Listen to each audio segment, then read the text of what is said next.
요한복음 8장 31절에서 38절까지 말씀 읽어드리겠습니다. 예수께서 자기를 믿은 유대 사람들에게 말씀하셨다. 너희가 나의 말에 머물러 있으면 너희는 참으로 나의 제자들이다. 그리고 너희는 진리를 알게 될 것이며 진리가 너희를 자유롭게 할 것이다. 그들은 예수께 말하였다. 우리는 아브라함의 자손이라 아무에게도 종노릇한 일이 없는데 당신은 어찌하여 우리가 자유롭게 될 것이라고 말합니까? 예수께서 대답하셨다. 내가 진정으로 너희에게 말한다. 죄를 짓는 사람은 다 죄의 종이다. 종은 언제까지나 집에 머물러 있지 못하지만 아들은 언제까지나 머물러 있다.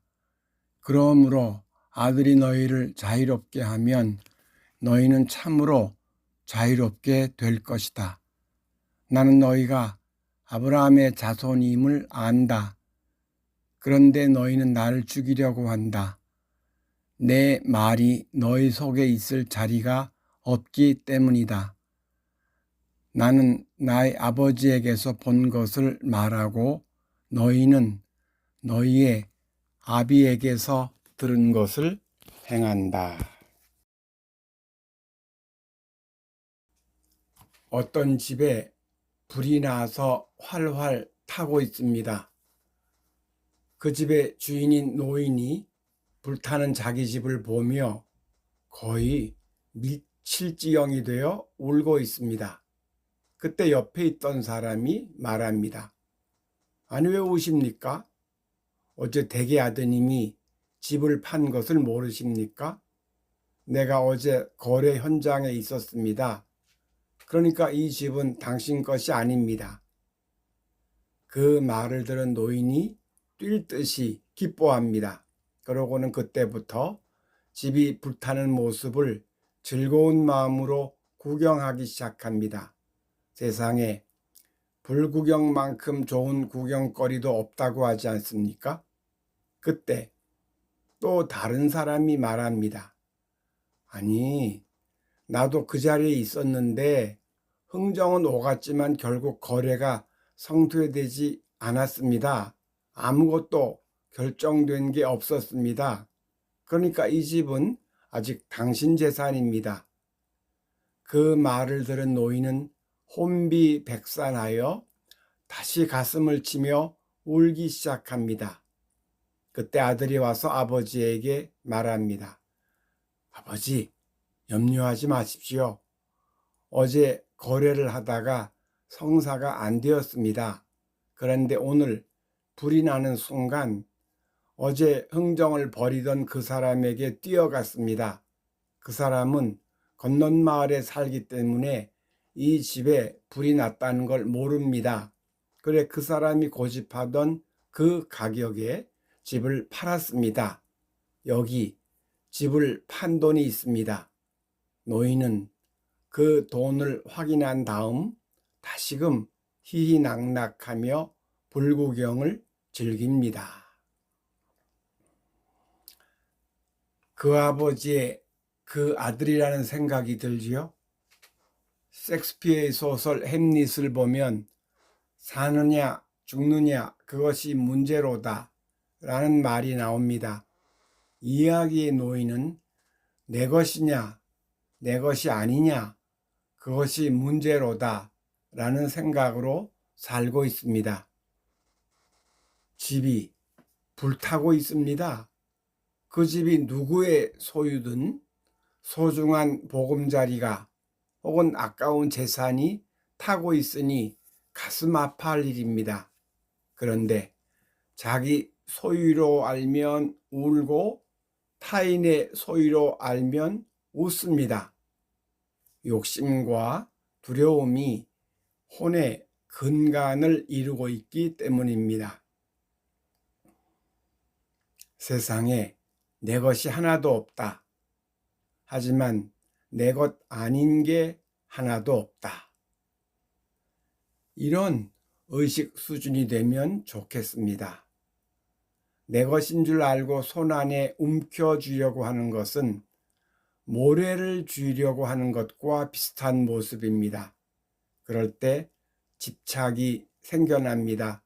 그리고 그로 말미암아 마음에 고통이 생겨납니다. 그러니 모두 하나님의 것인데 잠시 빌려 쓰는 거로 생각하는 것이 좋습니다. 그런데 동시에 모든 게 내 것이라고 생각하는 겁니다. 푸른 하늘도 내 것이고 고운 아침 햇살도 내 것이고 온갖 모양을 만들어내는 구름도 내 것이고 은은히 빛나는 별들도 내 것이고 졸졸 흐르는 시냇물도 내 것이고 길에 핀 예쁜 봄꽃들도 내 것입니다. 온 우주가 내 것입니다. 그러면 나는 얼마나 부유한 존재입니까? 본문을 보십시오. 진리가 너희를 자유롭게 할 것이다. 그 말을 들은 사람들이 반문합니다.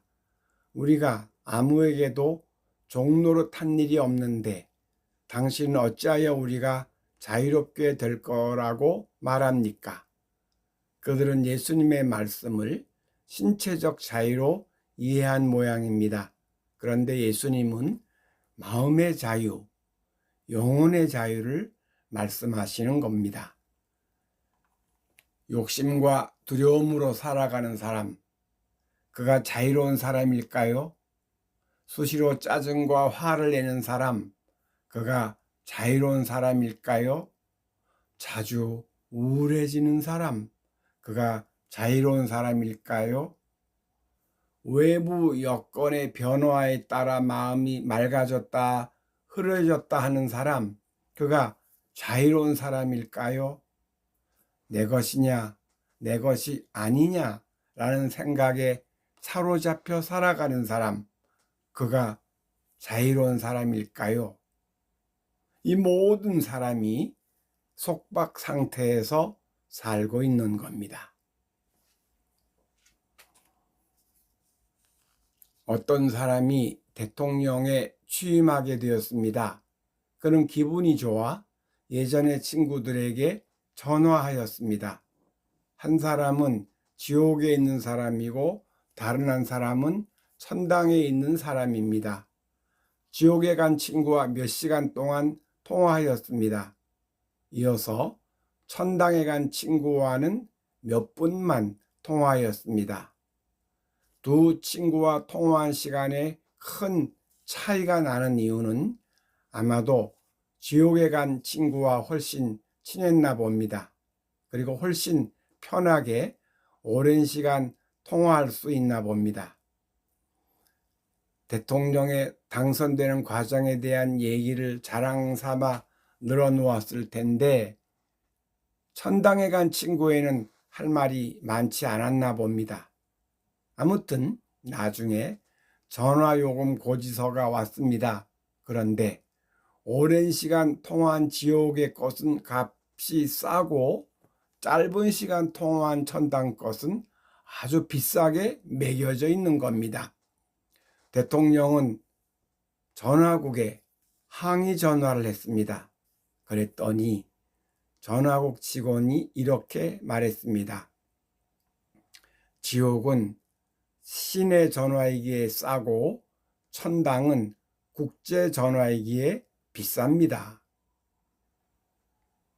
무슨 말입니까?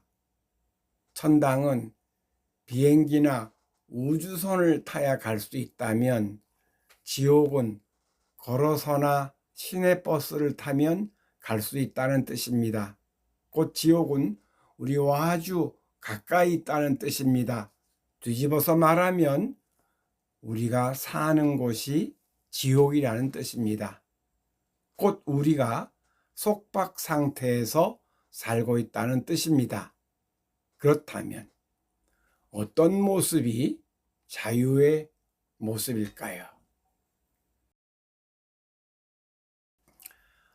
어떤 사람이 아주 비싼 화살을 갖고 있었습니다. 하루는 사냥하러 가서 어떤 목표물을 향해 그 화살을 쏘았습니다. 그런데 실수로 그 화살이 목표물로 향하지 않고 엉뚱한 방향으로 날아갔습니다. 숲속 어딘가로 날아갔는데 도저히 찾을 수가 없었습니다. 그 사람은 낭망했습니다.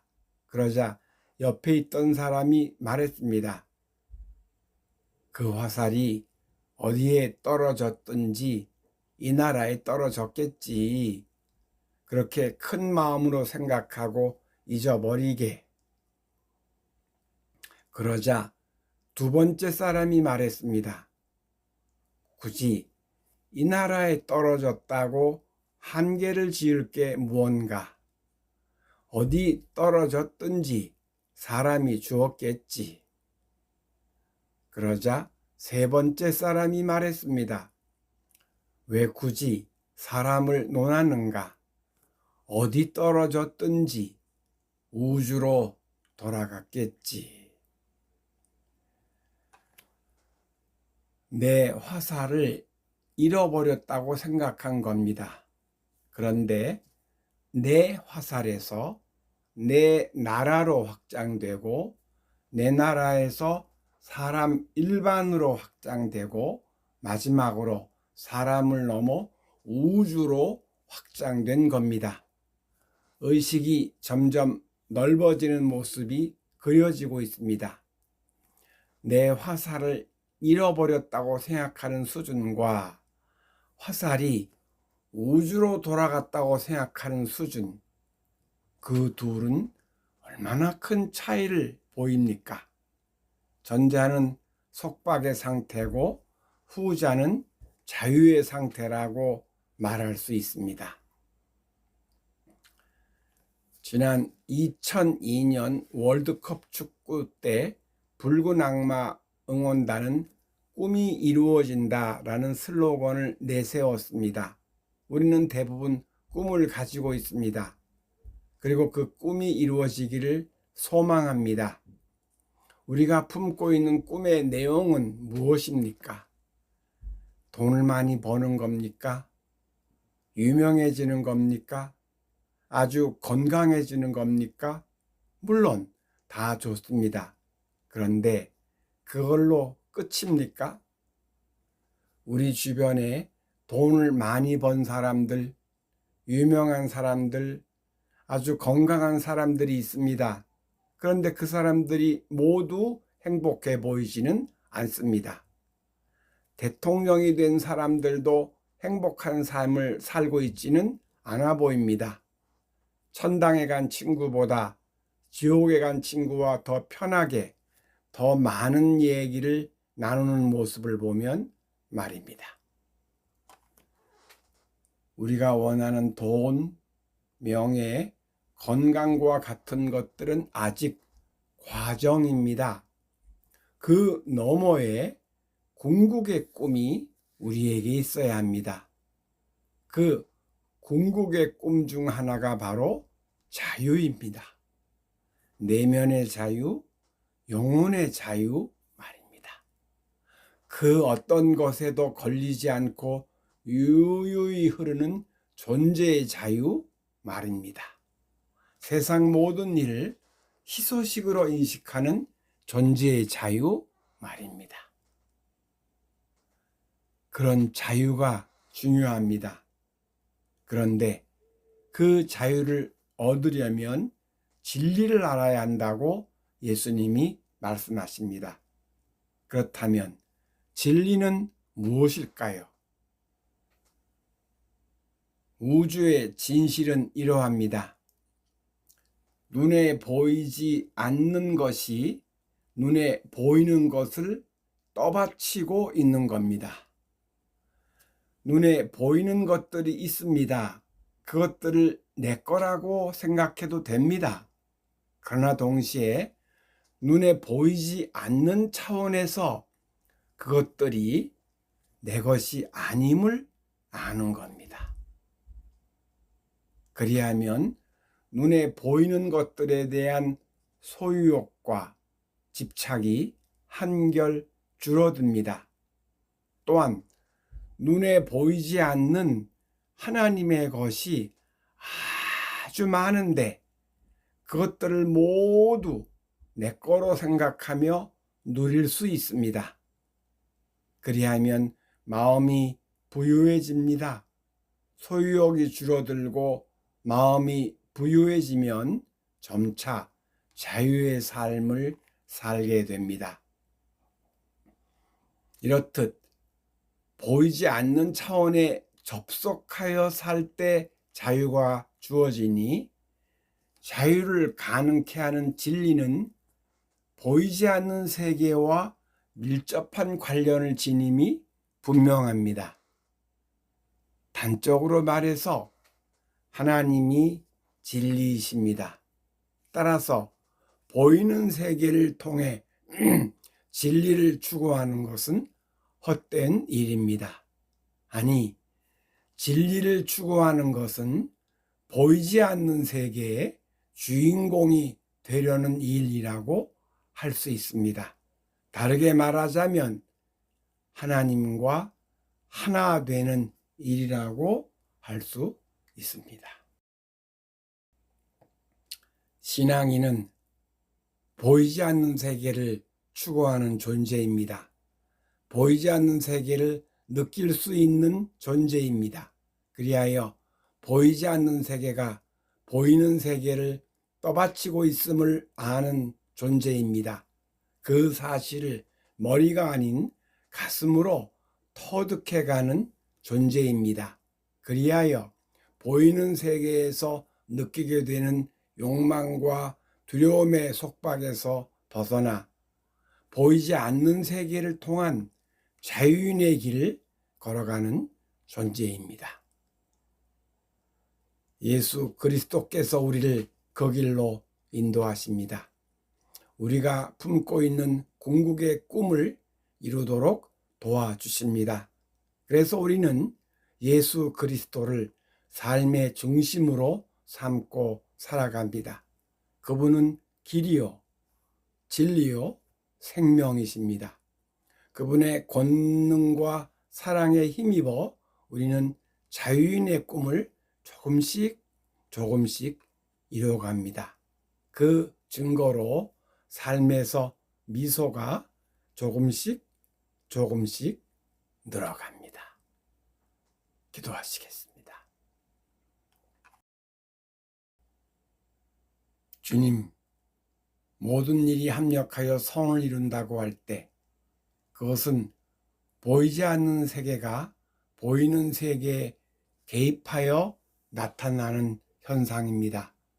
그러므로 어떤 일을 만나든 모든 일이 합력하여 선을 이룬다고 생각하며 절망스러워 보이는 일에서도 희망을 보는 사람, 곧 어떤 일을 만나든 희소식으로 인식하는 사람, 그는 보이지 않는 세계의 주인공으로서 살아가는 겁니다. 곧 진리를 통해 자유인의 길을 걸어가는 것입니다. 그 길을 주님의 인도로 잘 걸어가도록 도와주옵소서. 궁극의 꿈을 이루도록 늘 도와주시는 예수님 이름으로 기도드립니다. 아멘.